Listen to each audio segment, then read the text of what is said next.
विवाह बंधन में बांधि हेबाकु जाउछंती संगीत निर्देशक और चलचित्र निर्माता पलाश मुचल एवं भारतीय क्रिकेट तारका स्मृति मंदना। उभयଙ୍କ संपर्क विषय आनुष्ठानिक भाव में घोषणा करने सह खूब शीघ्र उभय विवाह करने को जाउथबा कहछंती पलाश। आईसीसी महिला वनडे विश्वकप 2025 रे इंग्लैंड विपक्ष में हेबाकु थिबा मुकाबला पूर्व शुक्रवार इंदौर स्टेट प्रेस क्लब रे गणमाध्यम सह आलोचना समय रे पलाश यह सूचना देथिले। इंदौर बासिंदा मुचल को भारतीय उप अधिनायक सह तांकर संपर्क विषय पचारिबारु से हसी हसी उत्तर देथिले एवं कहिथिले से खूब शीघ्र इंदौर बहु हेबे। मु केवल एति कहबाकू चाहूछि। सूचना योग्य स्मृति और पलाश मध्य संपर्क को नहीं बेस आलोचना चलुला। उभय फैन माने समानक फोटो और सोशल मीडिया रे उभय को एकाठी देखि थांती।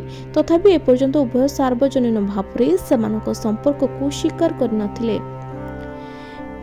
पलाश भारतीय महिला क्रिकेट दल को मैच पाए शुभेच्छा जणाइछंती। से कहछंती भारतीय अधिनायक हरमनप्रीत कौर और स्मृति प्रति मोर शुभेच्छा।